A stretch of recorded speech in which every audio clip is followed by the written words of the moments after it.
all had a fantastic day and are keeping healthy. Recording in progress. On behalf of the organizing committee, I would like to warmly welcome all of you to the first phase of the Rotaract Sustainability Summit 2022.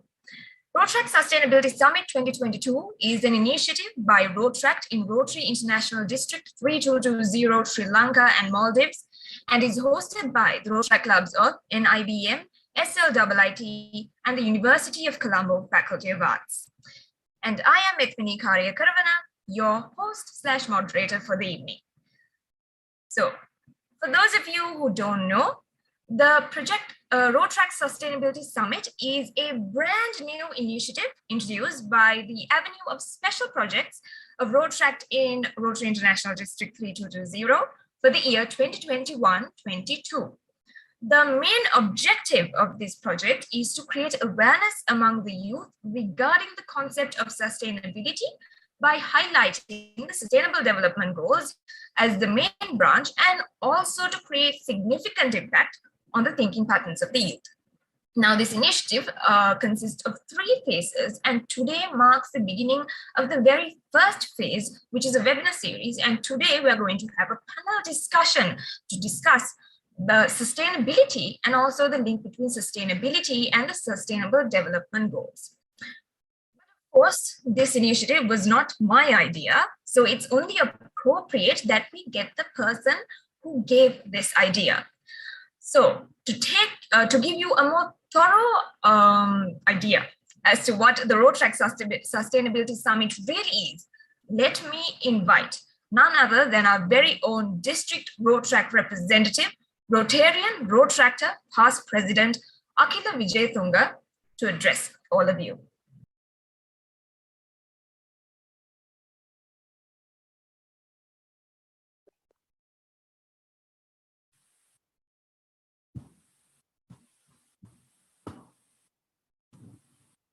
Good evening, ladies and gentlemen. I'd like to warmly welcome our esteemed, experienced, and resourceful panel of speakers, Rotarians, Rotaractors, and all participants of the first panel discussion under the topic of sustainability and SDGs in line with the Rotaract Sustainability Summit 2022. We live in a world where more than 700 million people still live in extreme poverty, struggling to fulfill the most basic needs like health, education, and access to water and sanitation. Each year, an estimated 1/3 of all food produced around the world, worth around $1 trillion US, ends up rotting in the bins of the consumers and retailers or spoiling due to poor transportation and harvesting practices. Carbon dioxide levels and other greenhouse gases in the atmosphere have risen to new record heights. These are just a few things that are going on around us as we speak. Rotaract is a movement where young professionals come together, network, and collectively work towards solving problems. We see the rate at which the world is developing. At times, we question where will all this end. However, while we develop in the same aspects, in some aspects, in certain other aspects, the fate of humanity, the fate of all beings, the fate of this planet is quite questionable. As Rotaractors, it is our responsibility to come together, connect with resource persons, connect with organizations, and work hand in hand towards making this planet a beautiful place to live in for ourselves and the generations to come.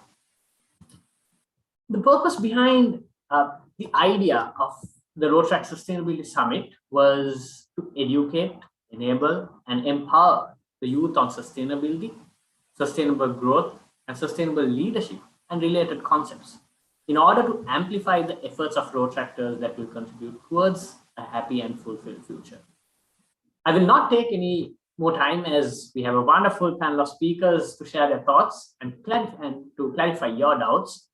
So with that, I'd like to request all of you to get the maximum benefit out of this opportunity and to spread the idea of sustainability and its importance with the rest of your community. Together, let's make life a living masterpiece. Thank you very much.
in strategic planning and implementing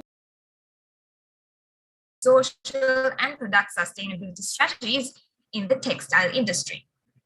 Our second panelist for the evening is Mr. Chaminda Singha. He is the author, creator of the direct carbon negative product concept and the advocate of climate-friendly consumerism.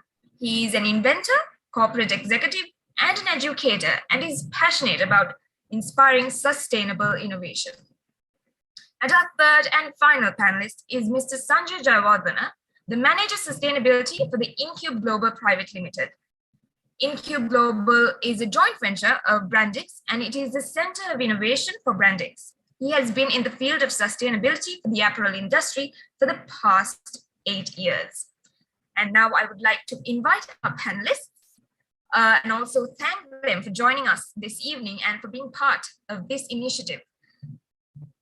And this invitation is to our panelists to switch on their cameras so we can go ahead with the panel discussion.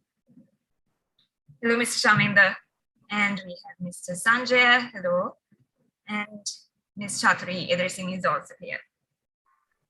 It's great to have all of you here. I hope you all are all doing great. Right, so let's move on with the panel discussion. All right, so obviously, before we start this, I think the natural first question is what really is sustainability? So the definition of sustainability is obviously a broad one, and the go-to general definition of sustainability is the meeting of our own needs without compromising the ability of future generations to meet their needs. So this question is to all three of our panelists. So, in the contemporary context, what is your opinion in terms of the definition of sustainability? So what is your opinion in the current situation about the definition of sustainability? So I'll first go with Mr. Chaminda. Okay. Contemporary context is what the tough part is about, right? So what we are if I would say, if you look at your house and forget about the energy and your clothes and all that, you go to the supermarket, you come back and then consume goods, right? And then at the end of the week or so, the garbage that goes out of your house, right? So there is organic matter. So we have the wet waste, and then of course the solid waste, right? So what parts of that comes back to the supermarket, right? So to me, that's the sustainability, right? So everything else, I mean, all that goes out of your house, if it is not coming back to your house, there is some problem, right? So there is a loss of resources there.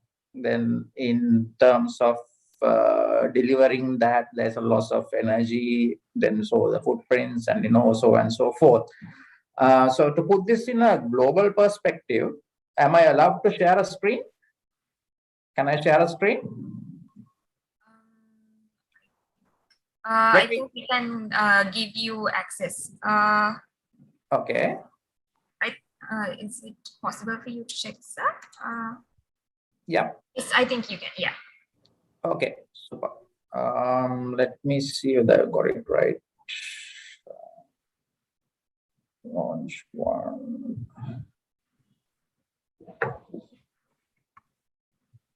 Sorry. Just give me a minute. Just give me a minute. It's an important one. So just come back here.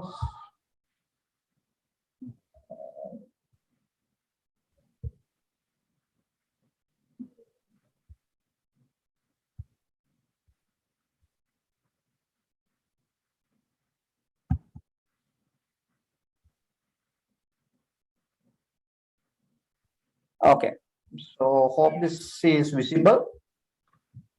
Some of you may have seen this slide because most of my sessions I show this. This is called the World Ometer. So you can extrapolate your house into the planet, right? So when you extrapolate your house into the planet, here's the global population. The resources are fairly accurate because on an annual consensus, this data is, fairly right. So you can see there is net population growth today is 179,000, right? So we are actually peaking around 200 to 220,000 souls every day, right? Okay, so then this has whole sorts of information, but let's just skip to the environment, right? So that's the forest loss count. So we have lost about 5 million hectares for this year. And as we speak, 1 hectare goes, right? So you can see the live data. So when you see something like this, it actually comes into perspective. So land lost, soil erosion, 6 million. Then the carbon side is where I play around quite a lot. So you can see it's closing upon the 36 billion mark. Desertification, 11 million hectares. Then of course, toxic chemicals, all that. Then here's another interesting part, energy. Here's the energy used by all of us, right? You guys are all seeing this clear? Yes, sir. Yes. Right. Now, funnily here, the solar energy is striking, it's like in the tera range, like it's a trillion part, right? But you can see the oil barrels. So the whole economy of the world runs on this so-called 1 trillion oil barrels that are left. I don't know how long it's going to take. Hopefully, we sustainability professionals can slow that down. So, in hindsight, right? So you extrapolate your house into the planet, and then how much goes back into the supermarket and how much we use is what sustainability is all about, right? So in plain language, that's how I would like to put it. And in a contemporary perspective, it's actually needs much more definition.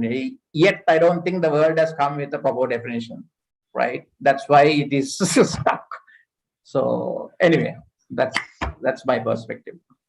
Thank you, Mr. Shaminder. And with time, I think the definitions change. So especially now with the situation being as unstable as it is, I think with every day the definition would change.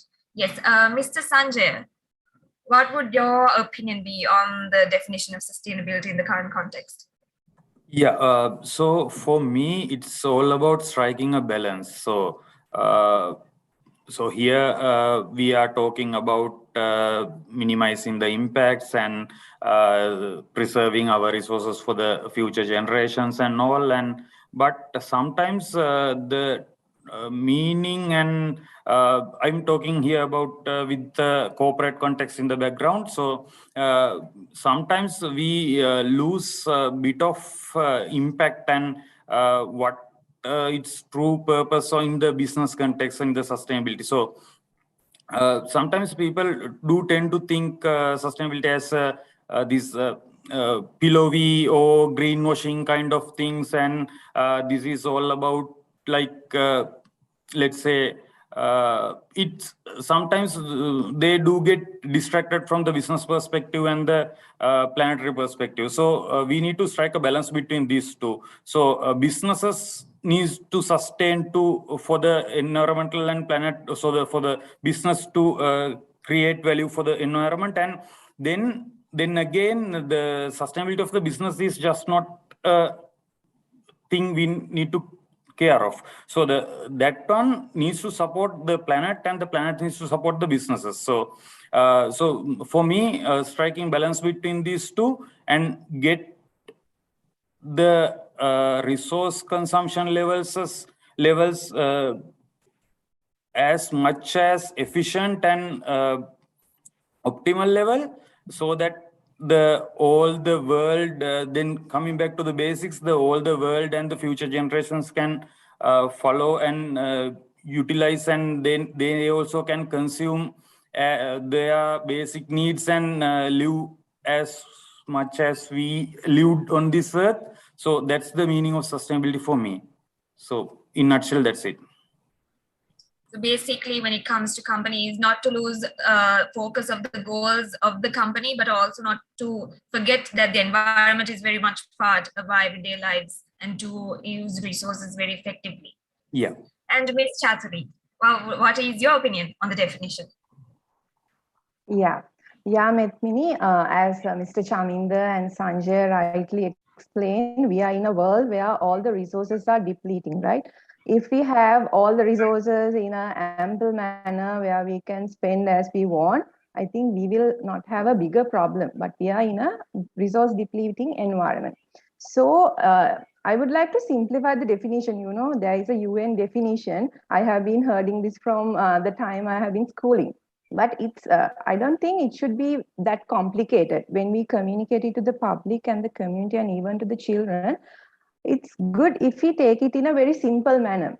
Very simply, if I describe sustainability, it should be a change that we should focus on our lifestyle.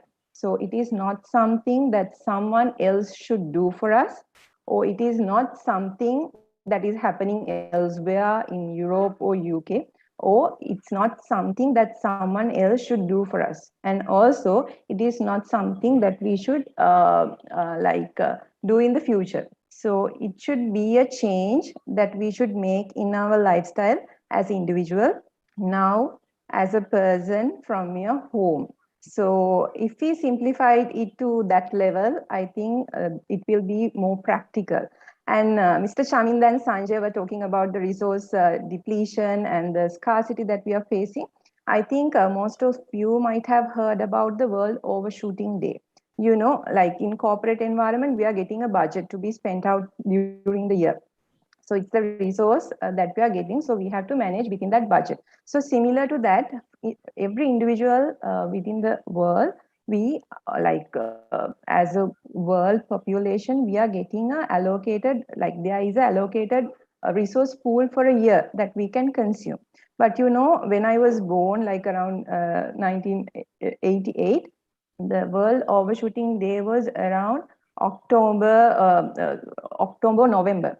But 2021, this year, the World Overshooting Day is on July 2021, you know. So that means we have already consumed the allocated resources by 29 July 2021 for this year. So now you, Mr. Chaminda, Sanjay, and all of us are consuming the resources of our future generations.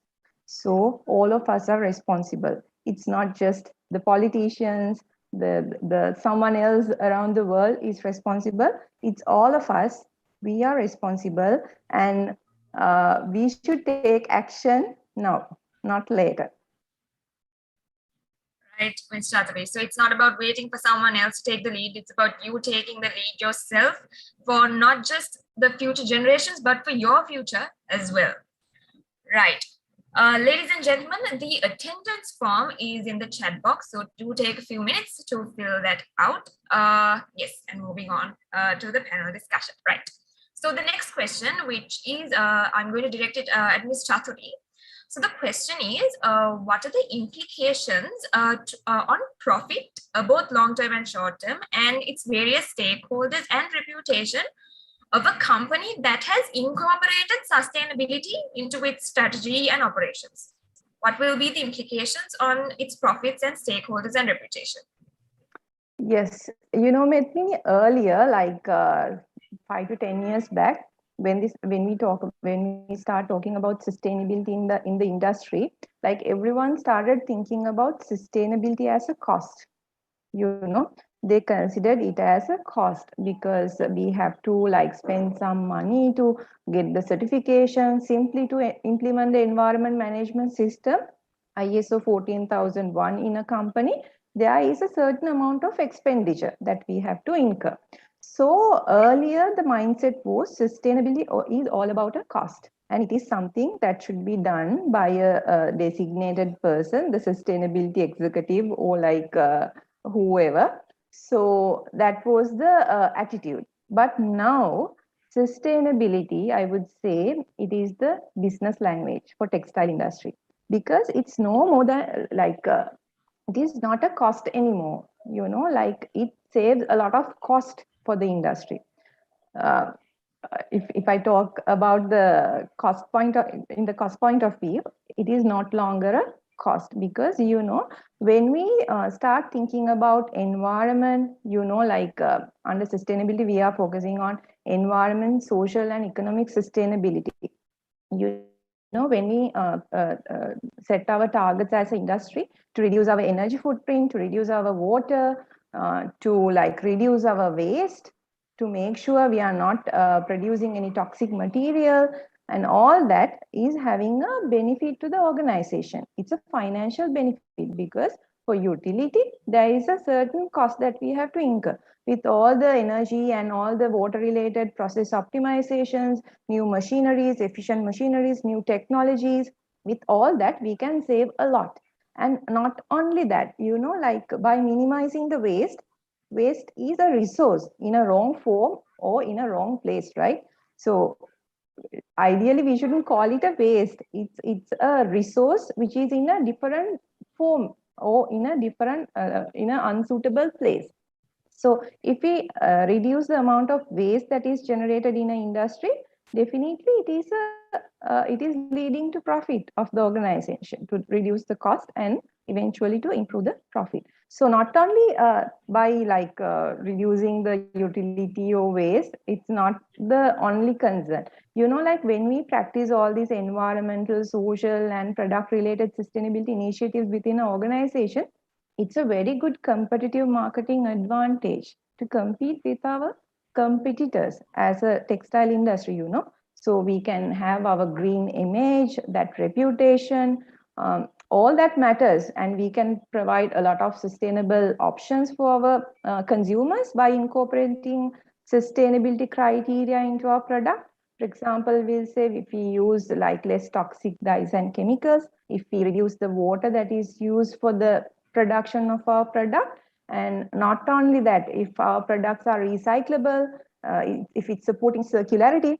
So all that is leading, because there is a segment of consumers who are really concerned about all of these. Not all, but there is a segment, and the world is moving towards that. So definitely, it's not going to be a cost.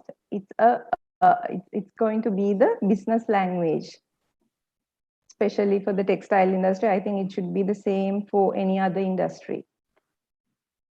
So basically incorporating sustainability, definitely the benefits outweigh the costs. And especially I think even among our generations, we are moving heavily towards eco-friendly products. So I think that itself is obvious enough.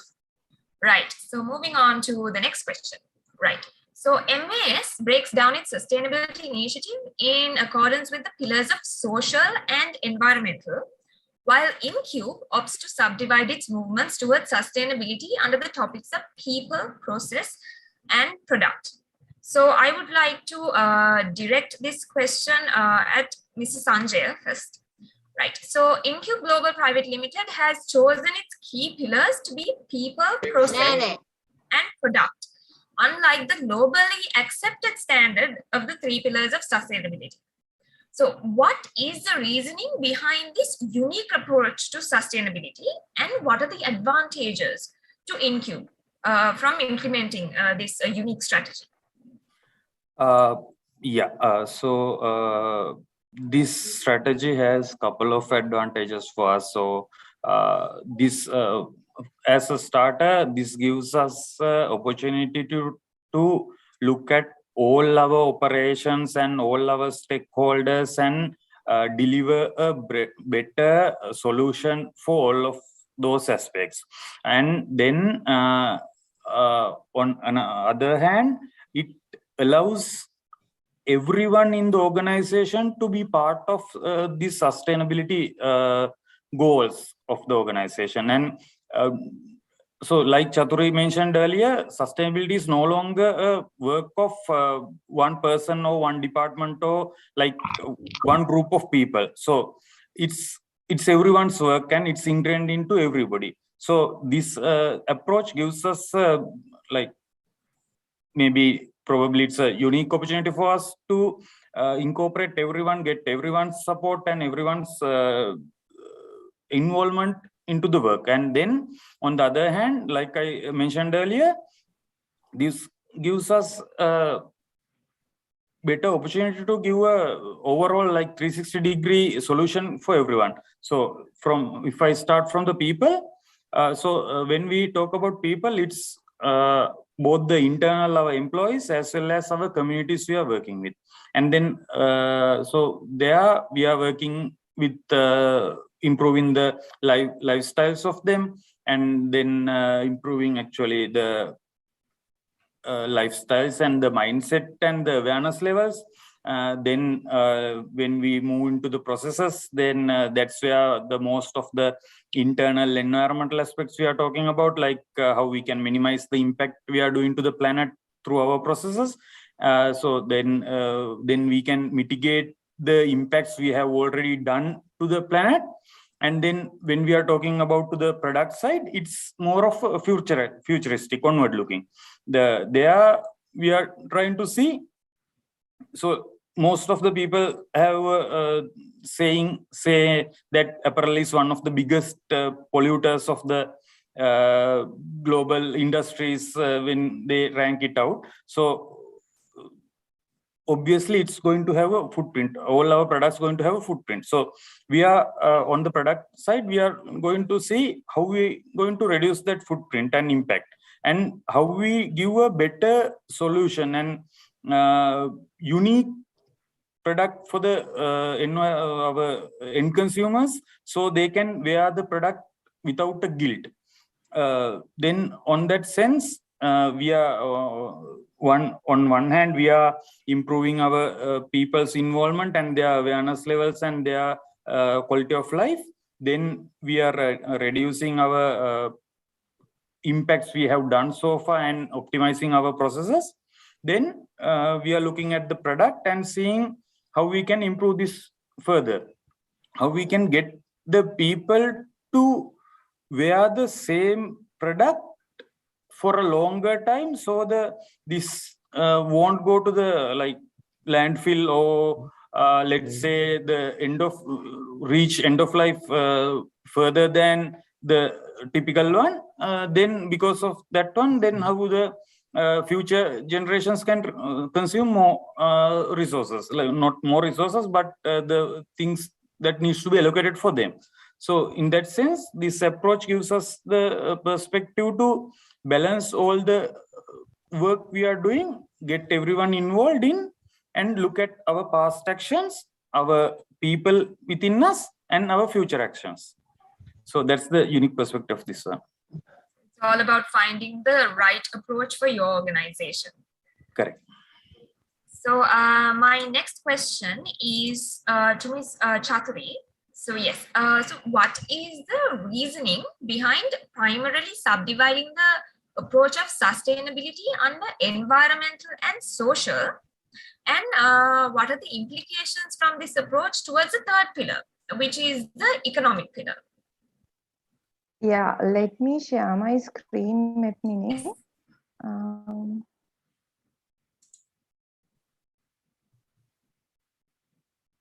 Hope you can see my screen. Yes, Ms. Chaturi. Yes, I don't know how clear it is. So at MAS, so this is common to all MAS facilities. This is our strategy. So at MAS, we are like, when we set up our strategy and sustainability roadmap, we wanted to align as much as possible with the sustainable development goals.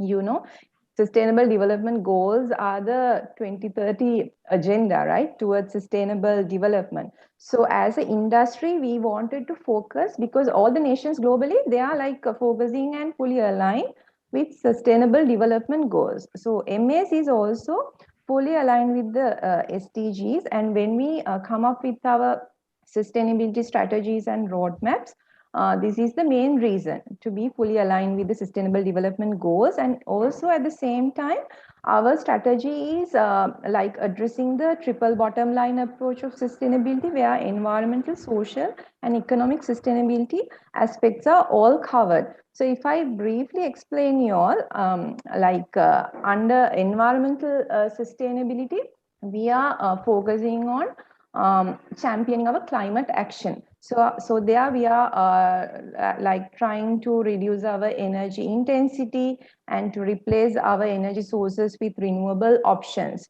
So it is supporting the SDGs 7 and 13. So likewise, in order to manage our footprint, we are focusing on reducing our water footprint, reducing our waste, making our chemicals and products zero toxic, and also to reduce the consumption of material as a responsible consumer and a producer. So it will eventually support the SDGs 12, 6, and 14. So likewise, there is a clear link between the SDGs and our environmental and social sustainability approaches. And at the same time, we are focusing on biodiversity improvement, biodiversity conservation, where we can support life on land, which is SDG 15. So these are the areas we are covering under environmental sustainability. And under social sustainability, so at MAS, we are focusing on environment, social, and economic, all these pillars. So under social sustainability, we are focusing on how we can support the diversity at work, how we can support women, how we can empower them, how we can support the people with disabilities, and likewise, and apart from that, like how we can maintain the work-life balance, how to improve, like how to make sure we are providing sustainable compensation, and also how we are going to support their personal life goals. Maybe if they want to start their own business, how we can support that. So it will eventually support like eliminating poverty from the community as a nation maybe, and also for hunger, 1 and 2 SDGs. So apart from that, we wanted to make sure as an industry, we are providing the safest environment for our employees, ensuring the compliance and also the standards like ISO 14001 to 45,000 to everything, which will ensure the health and well-being of our employees. And at the same time, we are focusing on thriving communities where we can support the communities. So it will eventually support the SDGs 4 and 11. Not only this, we have some other SDGs like 9 and 17 that we are focusing on with our industrial innovations, infrastructure, and all that. So all these initiatives that we are focusing on the environmental and social sustainability are fully aligned with SDGs. And you asked like, what is the link between, okay, you have addressed environmental and social pillars. So what about the economic aspect of it? I just explained like under social sustainability, we are trying our best to like support our employees by like providing them sustainable compensation, providing work-life balance, supporting them with some other income sources likewise. So eventually this is supporting to eliminate the poverty, right?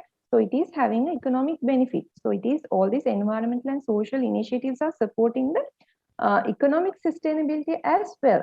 So most of the social initiatives that we are having, that we are implementing have a impact economic benefit for the society.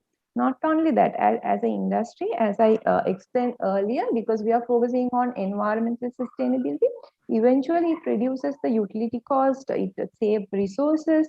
So as an industry, responsible industry, it also has an economic impact because we are reducing our costs, and because we are doing very well on sustainability, we are getting good competitive advantage. So we are getting good orders, we are getting new customers. So as a country, we are getting a good income as well, right? Because we have positioned ourselves as a very sustainable industry for Europe and US customers. So eventually it supports our economy. So likewise, not only that, because we are supporting, or we are focusing more on innovation. So it's really important to attract new customers because we can provide new product offerings. It might be sustainable. It should be a totally different innovation. So likewise, all these environment and social initiatives have a direct impact on economic sustainability. I don't know whether I took a bit of time to explain on that. No, thank you, Ms. Chaudhary. So the pillars are actually very well interconnected. So no matter what pillar you're working in, it will definitely have an impact on the other pillars as well. Thank you so much, Ms. Chaturi. So the next question is to Mr. Chaminda. So what are the various other ways in which you have seen corporations subdivide their sustainability framework, and what do you believe is the most effective approach in regard to subdividing it? Yeah, my perspectives are a little biased by the atmospheric sustainability, right? So that's the sphere that I work in. So you have the atmosphere, you have the biosphere, you have the lithosphere, and then you have the aquasphere. So these are the areas that we have to play around managing our resourceful planet, right?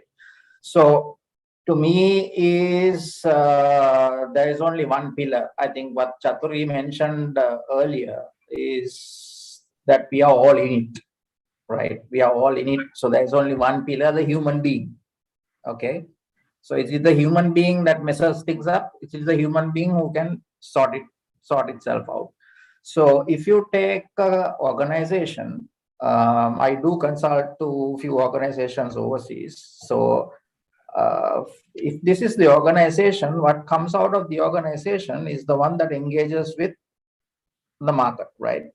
So market has the potential to change this whole thing, right? Because market means you and I, the CEOs, the students, the whole works, right? So the contact point to the market of 7 billion people is the goods and services we consume, right? For example, a simple yogurt cup or a biscuit packet or a car or a TV or a washing machine or whatever, right? So we are consuming it for our own comfort, right? At the end of the day, not for anything else. It's for our own pleasure, right? So I work on that. I work from the product backwards, and you would have heard the common terminology, life cycle assessment, product LCA, where you take the footprints of production, usage, disposal, right? So you have the ecological footprint, and you have essentially the carbon footprint, right? So if we can create, for example, this phone, right? Now, why can't we create the cover out of wood? Okay, simple as that. Now then people will say, okay, you have to cut down trees and all that. Cutting down trees is good because that raw material will engage the industry to grow the tree, so that this becomes the raw material, and 53% of the bark of a tree is carbon absorbed from the atmosphere, right? So that's how you engage sustainability into the product. So I'm on the product side. I want to enable the consumer the power of consumption that drives the industry, right? Because the industry changes based on the consumer behavior. However, we do the push and pull mechanism where we produce goods and services and then change the behavior and then supply, right? So it's a chicken and egg situation, but I firmly believe the consumption power of you and me is what will change and how we behave, right? For us to behave, we need to have goods and services like a LED bulb, a solar panel, an electric vehicle, a wooden, something, things like that, right? So just as an example, to cut a long story short, I'll share a screen again. If I'm unable to share the screen, please. Right. So this is Japanese. I'm associated with this Japanese company for the last 16 years, actually. So it's a very simple thing. I'm trying to give this perspective, which manufactures healthcare mattresses, right, globally. So for that, our alignment is actually the 3, 9, 12, 13, 15, 17. Okay, we don't need to go into all of these. We use natural latex, right, which Sri Lanka is proud of having rubber, the rubber pole, yeah. And we discovered that the polymer content, CH3, CH2, is all hydrocarbons absorbed from the air, right? So the raw material resource is actually from the air. See here, CO2, H2, H2, right? Goes into photosynthesis, comes into the milk. The beautiful part is the milk of rubber is 88% carbon. Can you believe it? Right? Natural rubber is 88% carbon. So what we did was we essentially mapped that whole footprint to the product, right? And we found that we are absorbing 720 kg of mattress from the atmosphere that sequesters. And then we did one of the largest 14,064 greenhouse gas assessments in the region, actually, in one of our factories, way back in 2007. As soon as the ISO classification came, we found that 275 kg we released to the atmosphere in making this mattress, right? And the net effect was negative 445. Essentially, when you go and purchase this mattress, you're actually sleeping on something that was creating global warming from the atmosphere, right? So how it looks like is like this. The alternative, the hydrocarbons is sucked from the ground, as you know, fossil fuels, right? Refined, becomes petrochemicals, releases CO2, NOx, the whole works, comes out of a factory, comes as polyurethane, right? Goes into dumps, which actually leaches out carcinogens into our atmosphere and the biosphere both, right? But the sustainable alternative, what we have geared out, is that we suck the natural resources from the air, which was put out by a car or a factory. Thanks to this wonderful thing called the tree, we have this beautiful machine. I always say, those who believe in God-given machine, those who believe in, Big Bang theory and all that, photosynthesis, yet man has not really cracked absorbing CO2. Yet we have a free of charge machine, right? We are just cutting, chopping, and building houses, right? So this machine absorbs and converts that into natural polymers, and the natural polymer goes into the mattress. And our constituent, essentially, of course, these are our company goals. The constituent is like this. This product occupies 99.906% of it natural latex, right? And for the healthcare purposes, only 0.094% goes in. That gives the antibacterial and antiviral, and we have various kinds of features in this, right? So it's a kind of a product-based approach, and this is a real live example how it looks, right? So that's my take. From every, say, organization, like you take a bank, if the service is as account opening, account closing, transferring money, yeah, there is a footprint to that, right?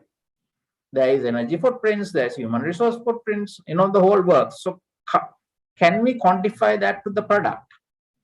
And that is the approach we are taking, and some of the world companies also are going to that approach, where when you go into a supermarket, you will have labels mentioned with its ecological impact, right? So you as the consumer then takes a decision. For example, you go and buy a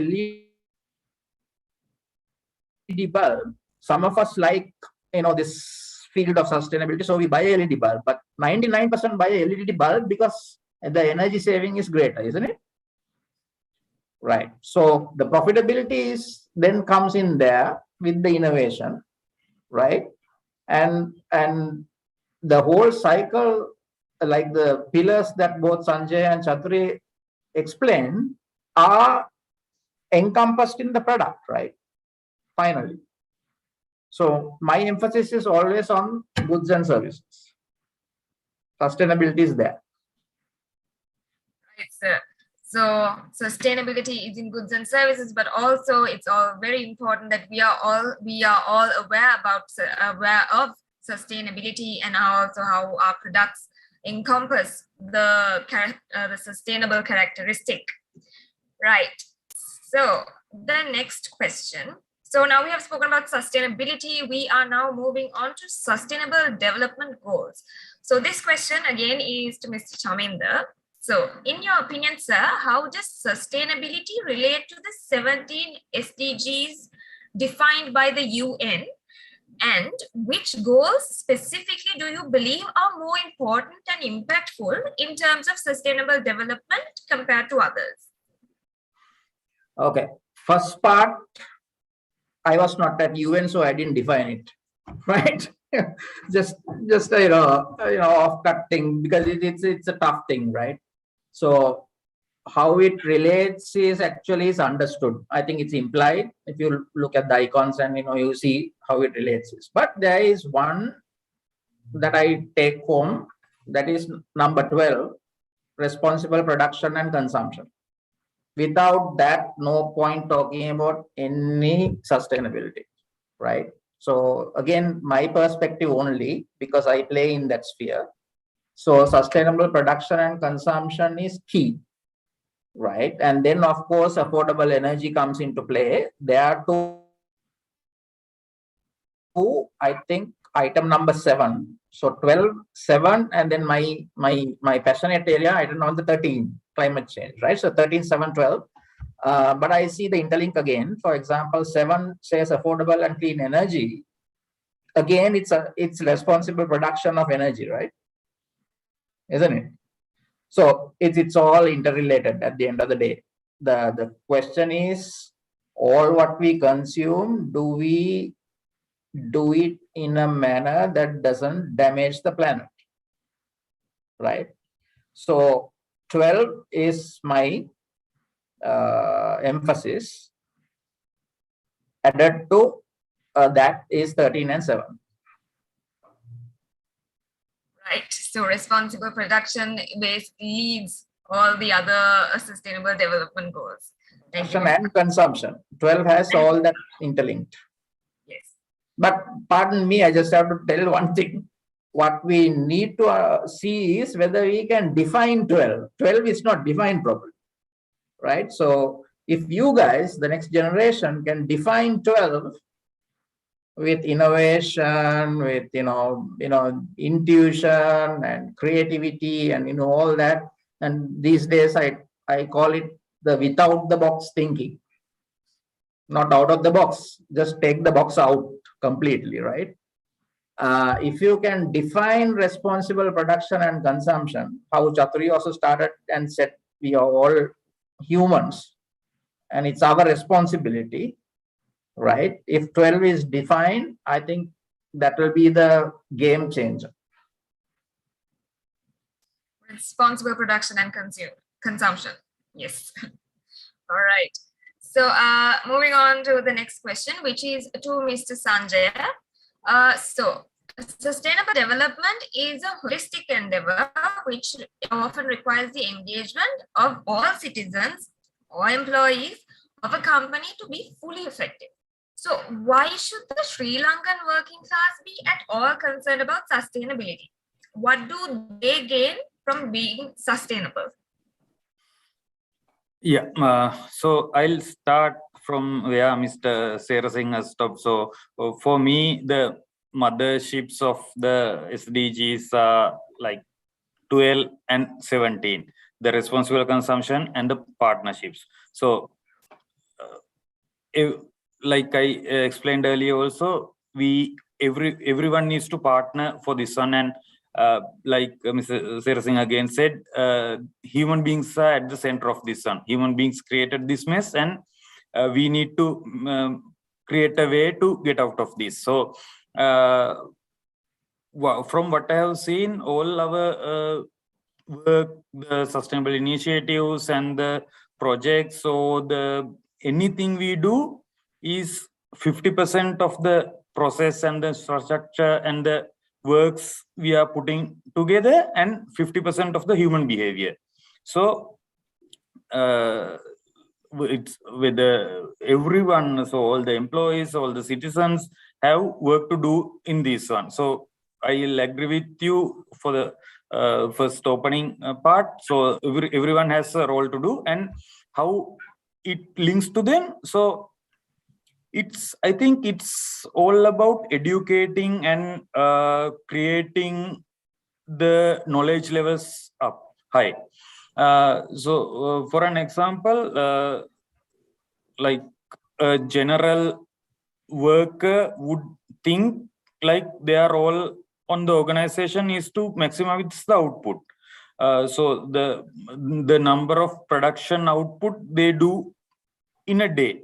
So we need to show them the big picture and let them involve in the process. So the output is related to the all the resources consumed, and how efficient they are doing the output is interrelated with the optimization of the resource utilization, and then that saved energy or saved water can be consumed by the community or even in their households, and how these practices can be translated to their lives. So all these corporate practices are not have started in this bigger scale. So they all started as ideas. So everything can be scalable and can be implemented at the houses as well as the communities or the organization in the countries. So they need to see the big picture, and what I have seen is they are really looking forward to that one. Like you said, the general population, like when they are coming up with the ideas, and they are asking this: what if we do this one, and why are we following this process instead of using the other process which consumes less energy, and then therefore we can save costs as well as the resources. So in the organization, like Chatru said, we have a budget, and everybody is trying to minimize the cost. So the cost is a part of this one. So it's where they can set the stepping stone to this journey. So when they see the cost reduction, and then they see the benefits that's coming to their lives and the planet. So with this one, with proper education, proper mindset change, and showing the big picture are the key components to get the better partnerships out from everybody involved in the processes. So the responsible production, and then in the outside of the organization, responsible consumption can happen. So I think that's my take on that one. Right. So basically, even working class people definitely should be concerned, because I think it's obvious that the world is pretty much run by organizations and markets. So starting from the working class individuals, they take it home, and there are many benefits to be gained from being sustainable. And so they moving on, and they are, yes. And moving on from the working class being concerned about sustainability. So this question is to Mr. Chaminda. Is a nationwide sustainability movement possible? And if that's the case, what could be done to engage smaller businesses, the working class, and the general public as a whole into this endeavor? Well, main thing is it's inevitable. Whether it's possible or not, I wouldn't know, but we have to jolly well do it, right? To conserve our water, to conserve our land toxification, right? For our own health, and for, taking a point from what Sanjay said, awareness plays a major role, right? So it's not about some say it's action. It's actually action comes automatically. For example, I think we are all experts of COVID-19, right? And it took only 2 years. Why? Question is fear.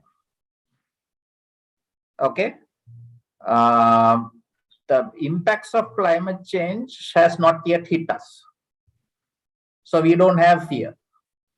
People like us who deal with the data every day in and out are absolutely in fear, right? Because climate change directly impacts food production, right?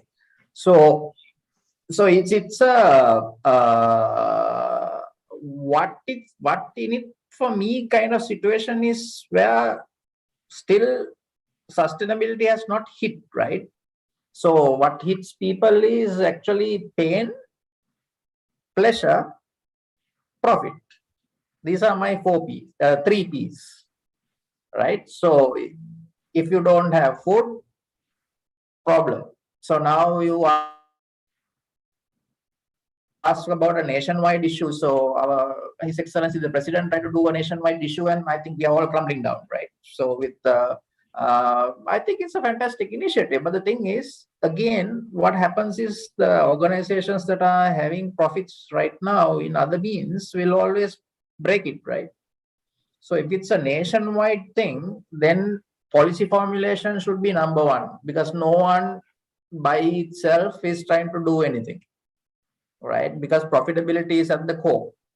So for example, if you take the European Union by 2030, they are banning internal combustion engines, right? So that's a very welcome gesture. It's a very, very tough one, so from the BMW to the Porsche to all that is now having the entire electric product line up and going. So, but the question is to have that Europe-wide, the legislators took the initiative to create policy, right? So without policy, you cannot. But yes, it is, and I think Sri Lanka is such a beautiful place in terms of the landmass per capita. We are only 22 million people, right? So it's very resourceful, right? It has 1 kilowatt of sunlight that comes to 1 square meter, right? Thanks to the blessing of being 7 degrees north. So the issue is for the corporate organizations also to fall in line. We have a lack of policy. So unfortunately, as a developing nation, I don't think we are capable of creating policy right now, because our policy is governed by the developed nations. Okay. Right. So from a business perspective, you generation actually can start up. I mean, see, the unfortunate thing is the startup word. The entrepreneurship and the startup has gone towards IT. Now, I started my life in IT, right? So 1990, I was configuring servers and stuff where there was no internet. Now, you guys don't know an era where there was no internet, right? So the question is, the startups can blossom in this country from a SME perspective, right? For example, on agriculture. Now, we all learned a very big lesson through COVID, thanks to COVID, that agriculture is forte, right? So now when you get into that, you have controlled environments now. Now, a lot of the developed world, because of climate change, they have gone into biodomes, where you have controlled CO2, right? There is no weeds, there is no pests. So do we need weedicides, pesticides? Nothing, right? So then you have aquaponics coming into play, aeroponics coming into play. We are delivering minerals through aerosol nozzles, right? So you can go organic, and you can actually bring in all the knowledge that is happening all over the world, where the countries that have scarce resources are jumping up the game, trying to invent themselves. Even if policy is not there, don't worry about it. Bring that knowledge into the country, because we have the landmass, we have the fantastic atmosphere, right?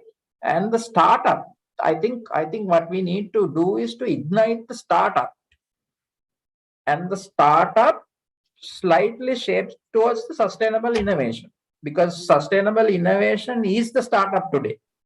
From electric vehicles to solar panels that can deliver 23% or 24% now with yield.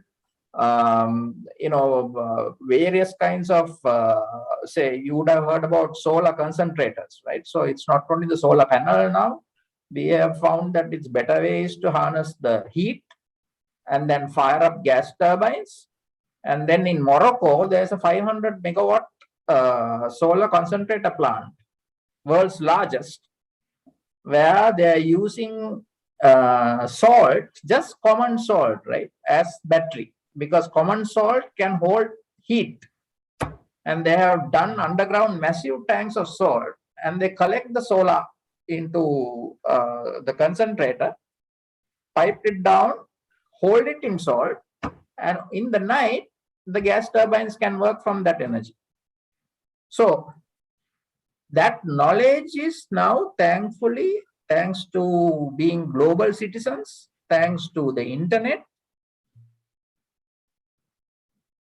you know, any nation can adapt to the knowledge that is out there.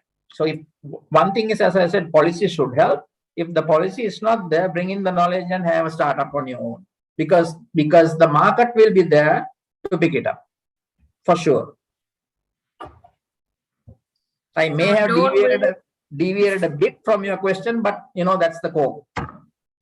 So the idea is to don't wait around till a policy to come into being, to take sustainability into your own hands and to share knowledge.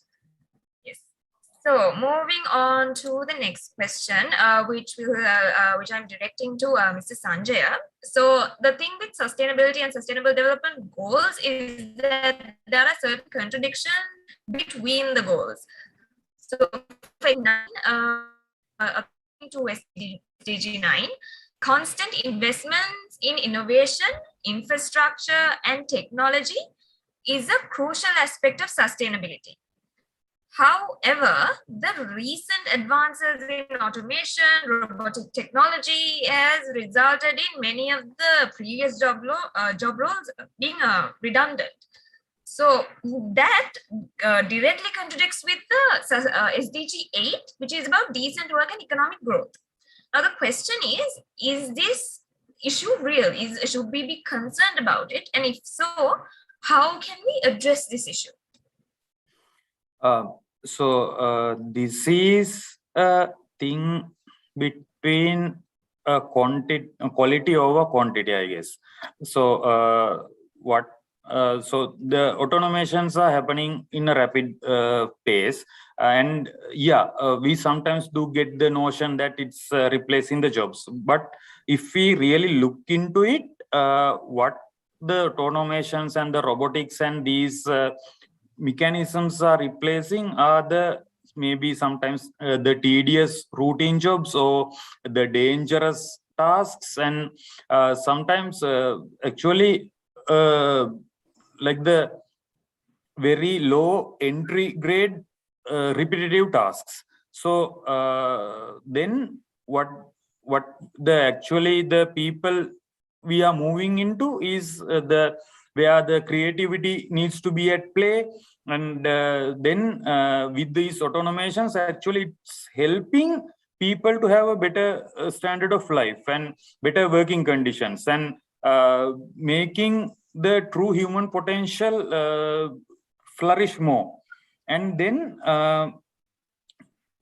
so there we get the better automations and the better production outputs with the replacing the routine tasks and or the dangerous tasks with the machines, and then we get to have the people to have better working conditions and the better lifestyle. And there so with that one, I don't think there's a contradiction between these two. And when it comes to the organizations I have seen, now getting people into these routine entry-level works has been a task actually. So with the people actually prefers better work, and then with that one the automation needs to come into play, the machines and the robotics needs to come into play. So with these things, I don't see a contradiction. Actually, I see a synergy between these two, and those two are working really well together to uplift the whole the level of work and the resources consumption of the world. So that's my take on that term. So ideally, the two goals are complementing each other and also giving more value to our people as well in their work lives. Yeah. And moving on to the next question, which is to Ms. Chaudhary. So as Ms. Sanjay said about quality and quantity, so how can sustainable development be quantified in terms of an organization or a company?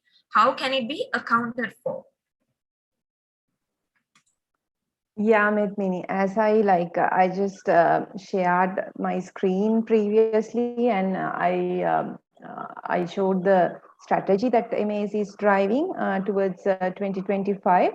So under environmental, social, sustainability pillars, and even product sustainability pillars, we have certain goals that we have set.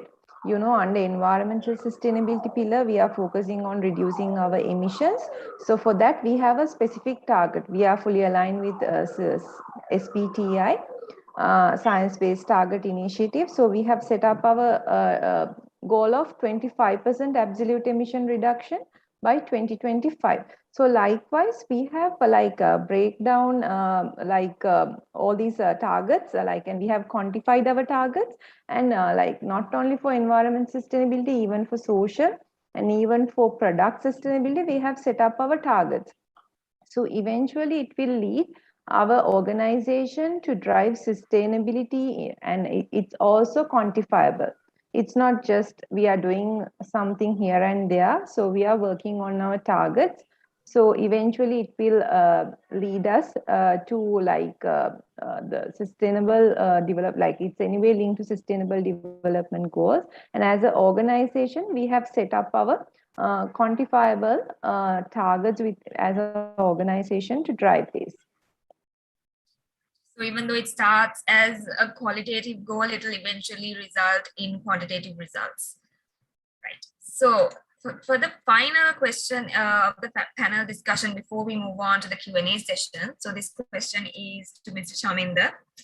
So in your opinion, sir, how can the Sri Lankan youth individually or as an organization take leadership in working towards a sustainable future? Well, I think first and foremost, we ourselves have to be convinced, right? So we'll have to spend a lot of time on that because, for example, they just concluded the COP26 in Glasgow, right? So that is, we have been talking 26 years on climate change. And the last 26 years has been the most devastating into climate change, right? So talking leads nowhere, unfortunately, until personal conviction. So I'm also cracking my head how to create a pain point, right? Because if you don't get fever, you're not bothered. Then the next thing is the costs, right? So to take initiative, I think we still need a lot of education and awareness because human ingenuity is amazing, right? The issue is which direction are we going to go? You know, the billionaires today, the biggest fun time is to go to the space and come down, right? So damaging the atmosphere again, that's okay. I'm publicly saying that because with that money, how much can you do, right? But the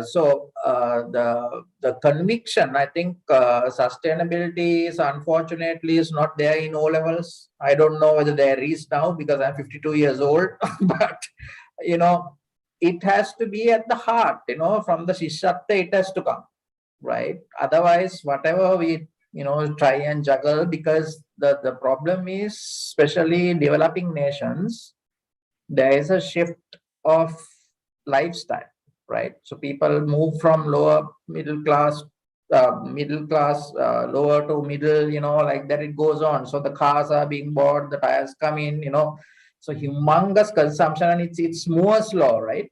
Moore's law is, you know, doubling, trebling, quadrupling. So the conventional robust mechanisms, for example, if I would say, if you drive from Bambalapitiya to Golface and count the number of buildings that are coming up, including one Golface, Shangri-La, to Hyatt, the Marriott, the whole works, do you think you can power it with solar?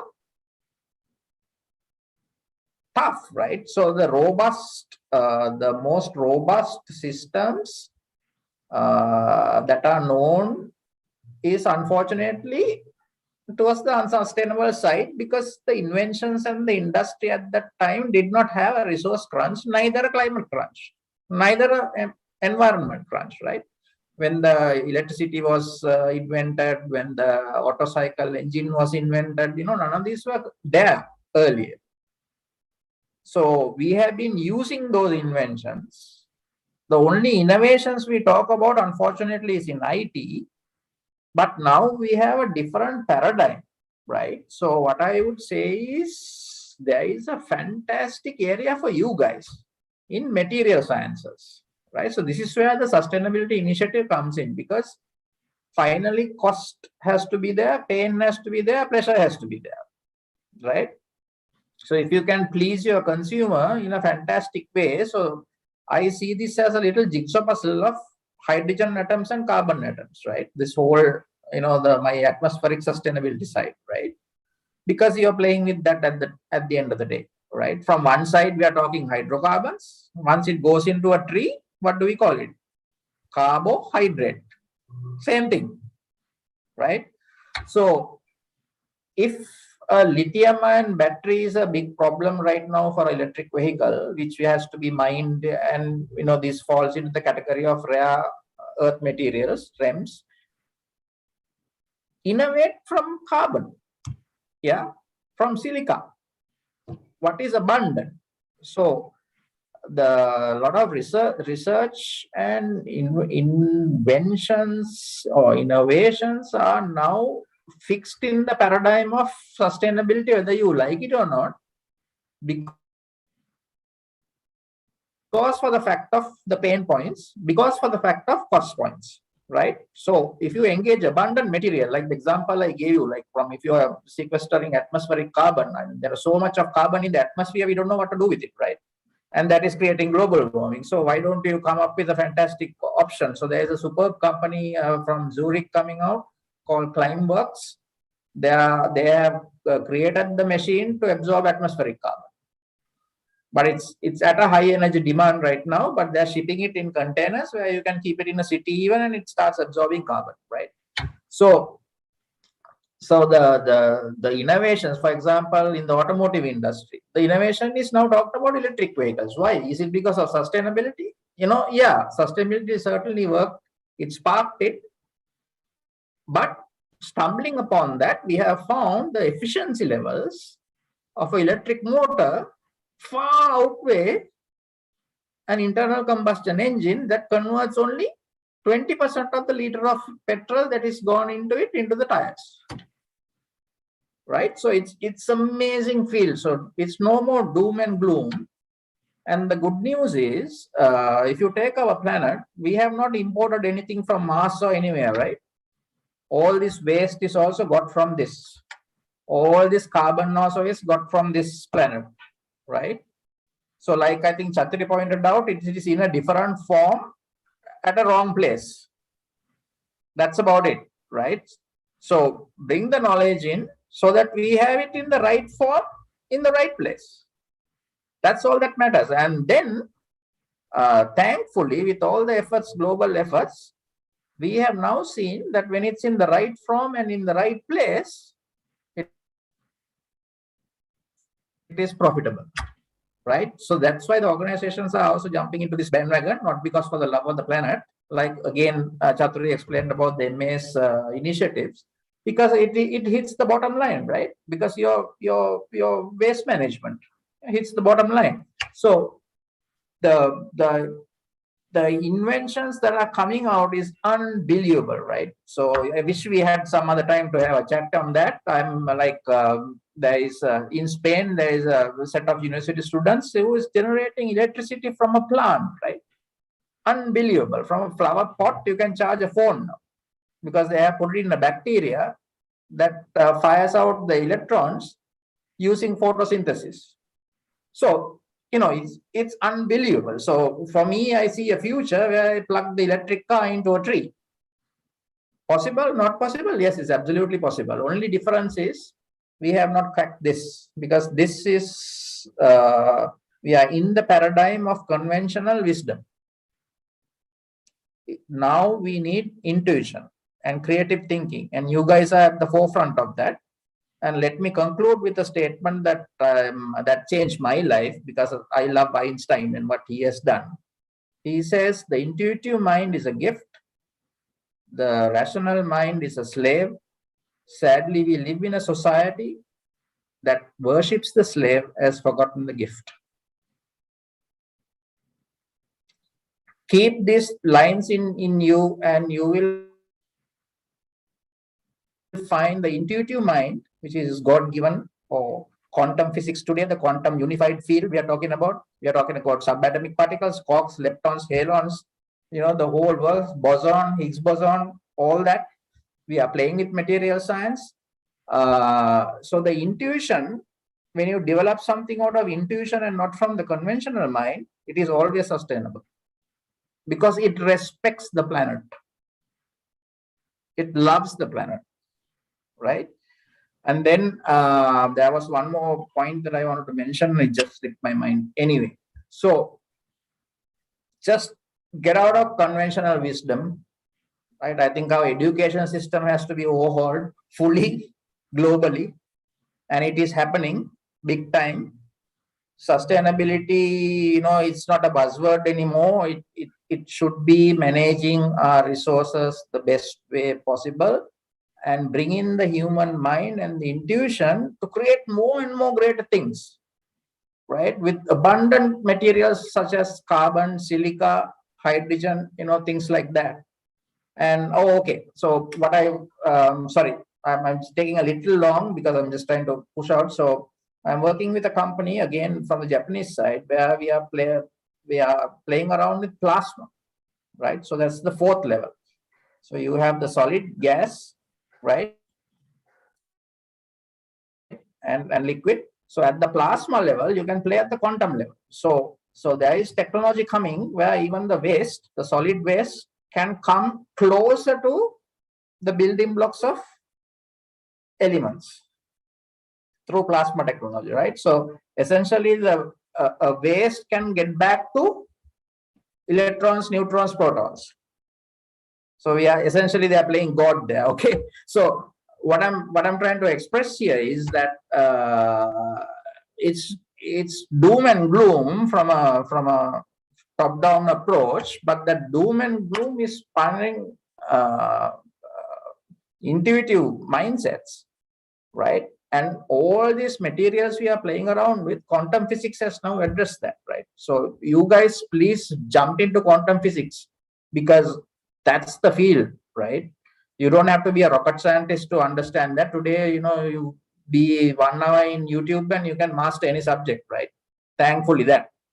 So we have this fantastic resource called the internet, and particle science, material science, those are the gameplay. And I think sustainability is not going to be an initiative anymore. It would be a directive for innovation.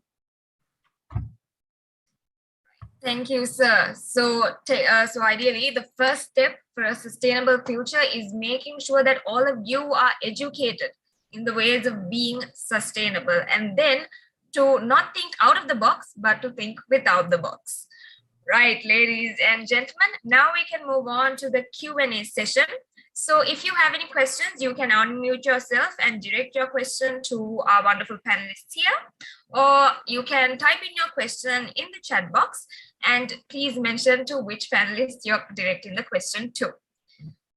Yes, the audience, your time has come now.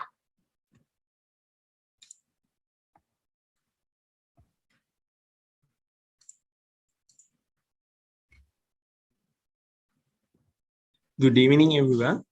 So I'm Senior from the Rotaract Club of NIBM. So I want to direct this question towards Mr. Sanjay Jayawardena.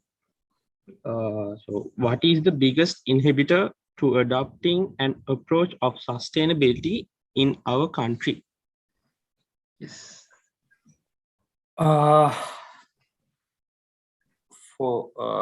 From what I see, the biggest inhibitor would be let's say, like going back to the explanation I had with the everyone's involvement and the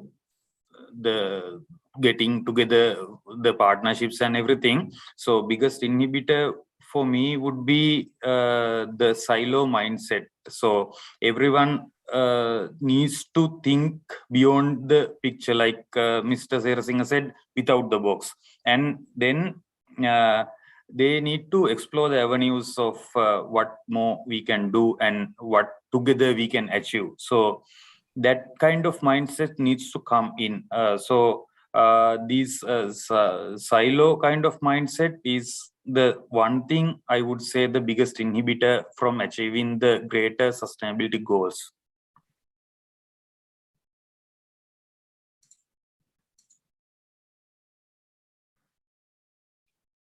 I hope. Right. Thank you so much.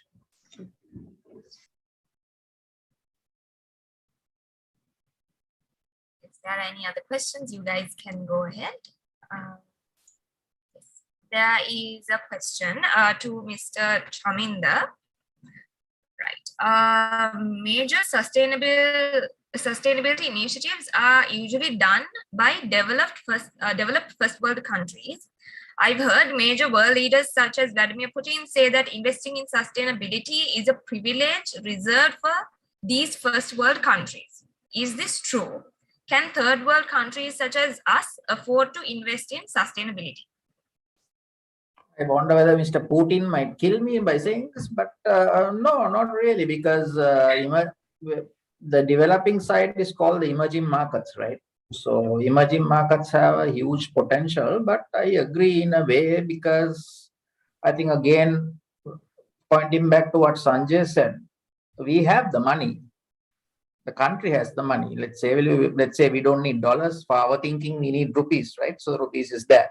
But the silo thinking screws it up. So silo thinking will look at Putin and say, okay, Putin is doing this. Yeah, he said that. Yeah. So we can't do anything. Let's shut up and just, do. Won't work. You can, right? You can break it. And I completely, vehemently disagree with that. But however, why Mr. Putin would have said that is the developing nations have gone back based on the Paris Agreement also and knock on the door and said, look here, you guys came into a developed lifestyle. Your people are enjoying a developed lifestyle. Just because the underdeveloped is trying to reach that lifestyle, don't put that down your throat.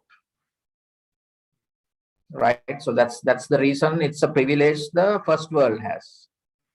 Fantastic. That's true. Right? Because the money has to come from there. Right? However, permit me to remind everybody, 50 to 60 years ago, probably you guys were not born, Sri Lanka was a sustainable nation. We were not importing this, that, and everything under the sun. Right? So it was the open economy of 1977 that, blasted out a Western lifestyle and made it unsustainable. Right? So, for example, the eagle broomstick and the broomstick that we had in our houses was from what we usually call kohu, right? The kohu butt from coconut husks, and the wood pole, and then we had cane furniture. We had, a lot of stuff that came from the vegetation of the country, right? Ladders. I mean, aluminium ladders we saw only last 25 years, right? We are all ladders out of the, the lanu and the unabambu, right? What we call it. Now, isn't that sustainable? It's a joke sometimes when we look at sustainability and then look at 60 years back. It's an absolute joke, right? So we had tires manufactured here. Thankfully, now there's a tire corporation has been bought over and it's coming up. But we had the Kalani tire. And the Kalani tire, after end of life, the EOL we call it, went back into road surfaces, right? So Sri Lanka is a pinnacle example. And then if you take civilizations 100 years and back, it was anyway sustainable. So there was no rocket science, right? So this advent of this advent of compulsive behavior and instant gratification is what drew unsustainable approach, right? So yes, I disagree with Mr. Putin, but I agree with Mr. Putin's world economics. However, there's no such thing. Break the silos, and the country has rupees, right? Well and truly, it was printed, let's say. But why do we have to depend on a dollar? 25 years back, China said we are not going to depend on dollars. And when an iPhone comes out of China, there is not a single, not even 0.1 microgram imported to make that phone, because it's from the minerals of that country. Now, isn't that human intuition? And there's no big difference between China landmass and Sri Lanka's mineral content. Sri Lanka is very rich with minerals, right? So use the rupees, break the silos. It's difficult. I know the corporate engagement, the corporate accountants won't give you for R&D, right? So we have this constant battle against R&D and all that coming in. But please don't hone yourself. We are a global citizen. Each one of us have the power to change the world. So it doesn't matter whether you are in Sri Lanka or in Russia. Mr. Shaminder, I hope that answered Manisha's question. So moving on to the next question, which is to Ms. Chathuri. The question is, MAS was an official sponsor for the t-shirts that were worn by the Sri Lankan cricket squad. The material used was recycled plastic. Why haven't we continued that initiative? Why was it a one-off effort? Yes, actually, it is not a one-off initiative. We separately driving a product sustainability pillar at MAS and even at Noyon Lanka. So this cricket t-shirt was manufactured by one of the MAS facilities called Trushell. So at Noyon also, we are having several types of recycle options that we are catering, and that's already commercialized. We are working on pre-consumer recycle polyester nylon and also post-consumer recycle material, and we are also using some of the fish net that is collected from the ocean to make some of our fabrics. So likewise, there is a range of products which are sustainable that we are offering and already commercialized. So I don't know whether I can't disclose the figures, but 2 years back, it was like less than 1% that we generated from sustainable products in terms of revenue. But this year, half of our product range is from sustainable product offerings. So in the coming years, we want to increase these sustainable product offerings that we are offering to our customers. So it's a journey and it's not a one-off thing. So we are continuing that journey. Ladies and gentlemen, a product range to look forward to. The next question is to Mr. Sanjay. Are there any products that have been developed by InCube with the concept of closed loop innovation? We have. So the closed loop innovation concept is something we can use the material and produce the product when at the end of the consumer life cycle of it, which we can convert it back to without it ending up the environment without having any impact. So it's converting it back to the product again. So yeah, we have a couple of products we have developed with let's say there are a couple of products that we can convert back to the yarn and get it back to the gain back to the product form, and then some couple of product that we are producing with the post-consumer polymers, where we are giving end-of-life solutions to some other materials which have been in the world and which have been in the consumption. So we are giving a second life to those things. So now there are a couple of products we are working with and in the market as well. And then the next goal is to have normalizing the closed loop. So we don't need to have a closed loop option as well as open loop option.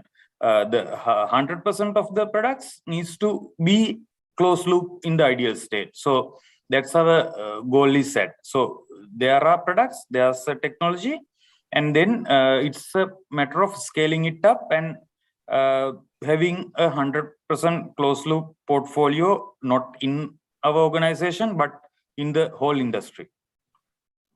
I think, yeah. I hope that answered Nahil's question. And the final question again to Ms. Chaturi. What are the advantages of social sustainability? How does it encourage employees to work freely and peacefully?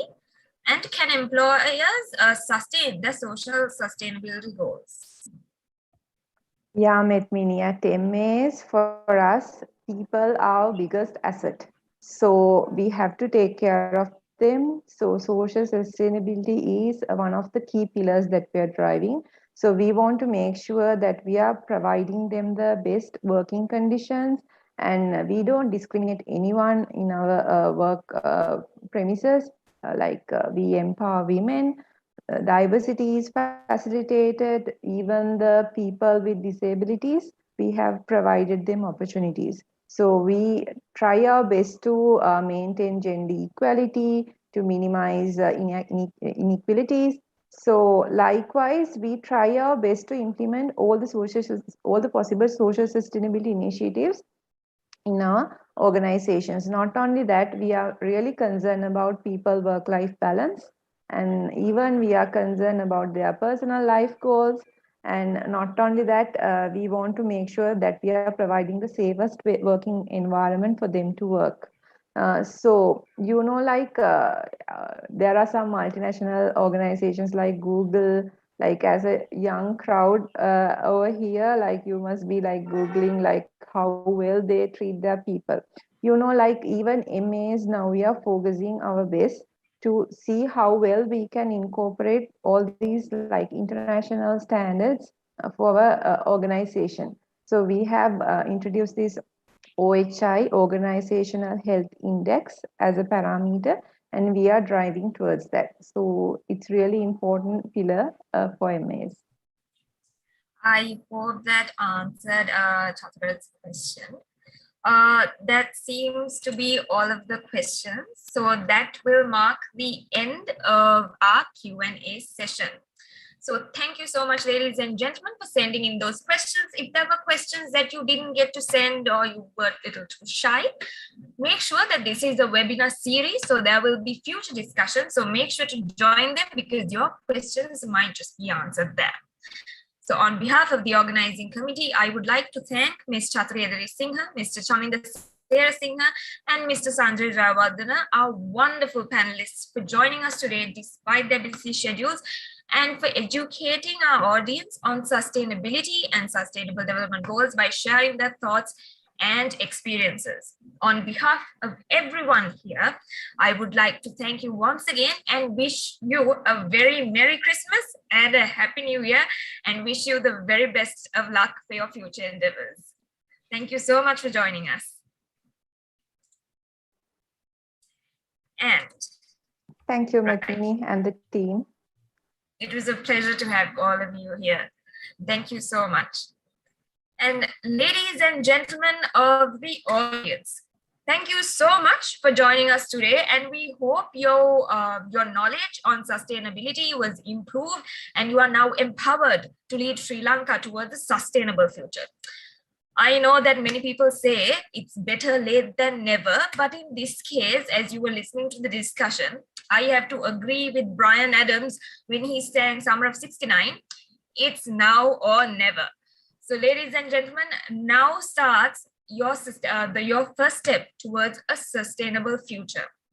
So thank you so much for joining us today. And please make sure to take part in the future webinars, because this is a brand new initiative and it's focusing on a lot more than just now.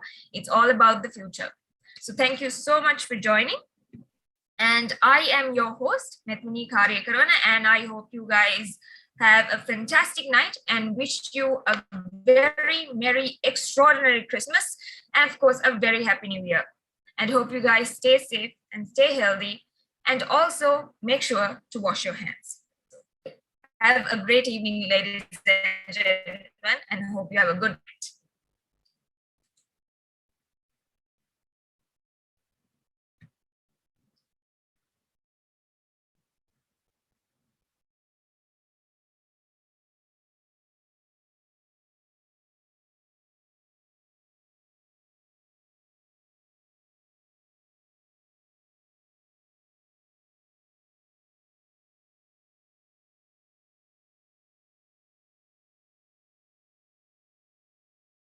Recording stopped.